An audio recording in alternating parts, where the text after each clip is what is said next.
Je m'appelle Toussaint Barbonne, donc je suis maître de conférence à l'Université de Corse dans la section chimie, notamment chimie analytique. J'ai mon parcours qui s'est fait naturellement à l'Université de Corse depuis la faculté des sciences et techniques avec un goût prononcé, on va dire, pour la chimie, qui m'a fait faire une thèse avec une problématique double, une thématique liée aux ressources naturelles insulaires avec notamment l'étude sur deux fruits, à savoir la clémentine corse et les baies de myrte commun, avec une caractérisation chimique à la fois des arômes, c'est-à-dire un petit peu l'odeur des fruits, et la fraction un peu plus lourde qui était les polyphénols, qui était une activité antioxydante qui est un bien-être pour l'homme, et la partie, on va dire, sécurité incendie, avec deux thématiques que j'ai amenées. La première, c'était sur la caractérisation des fumées et l'impact potentiel sur le personnel intervenant.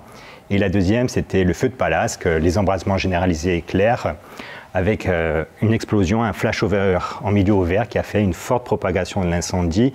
Et au final, ça a piégé deux personnels pompiers. Donc j'ai soutenu ma thèse en 2012 et j'ai par la suite fait 2 ATER.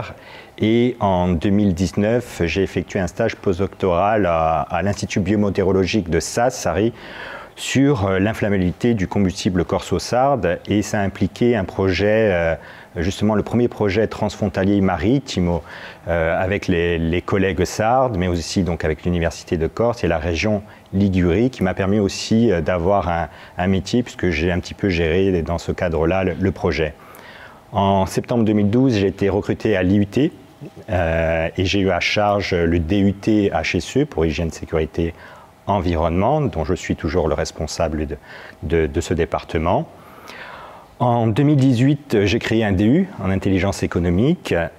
En 2019, j'ai monté un projet qui s'appelle Académie des métiers du bois et de la forêt, et qui avait 3 grands axes. Un premier axe qui était lié justement à la structuration de la filière bois en Corse, qui est très peu structurée. Un deuxième axe qui était plutôt la formation, et notamment lié à l'Académie des métiers du bois. Donc une offre de formation finalement à Bac-3 jusqu'à Bac+3.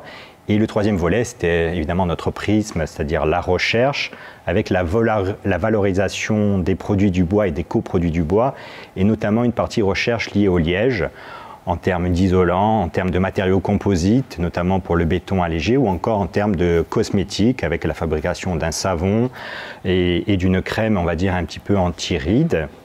Donc projet qui a une durée de 5 ans, qui est financé par la collectivité de Corse depuis peu. Depuis 2021, je suis responsable du projet structurant feu de forêt, et mes activités de recherche tournent autour de la formulation d'un nouveau retardateur de flamme dit biosourcé, qui pourrait remplacer finalement les retardateurs de flamme synthétiques, qui sont connus pour être toxiques, voire cancérogènes. Donc c'est un travail dans le cadre d'une thèse. Je travaille aussi sur la caractérisation des aérosols qui sont émis naturellement par la combustion du combustible forestier, c'est-à-dire lors des feux de forêt. Ces aérosols sont de petite taille, c'est ce qu'on appelle les PM 2,5 micromètres, voire les PM 1 micromètre, qui passent profondément dans l'organisme, et c'est un impact pour le personnel intervenant. Et donc de cela, on a fait une collaboration avec l'Université de York, qui étudie justement l'impact de ces aérosols sur la santé, notamment de la santé cardio-respiratoire, cardiovasculaire. Et enfin, je travaille sur la dispersion des fumées d'un point de vue numérique et l'impact de cette dispersion sur le personnel intervenant et sur la population proche incendie. On travaille également dans le cadre d'un appel à projet national qui a été financé sur le cas de Lubrizol, c'est-à-dire sur les feux industriels et comment ce panache de fumée, comment il peut être analysé d'un point de vue chimique, c'est-à-dire est-ce qu'il est toxique, et justement savoir aussi à quelle distance on doit amener la population à sortir du rayon toxique de ce nuage. Donc c'est sur les feux industriels et comment nous, l'Université de Corse, avec d'autres collègues, on amène une réponse dans ce cadre-là.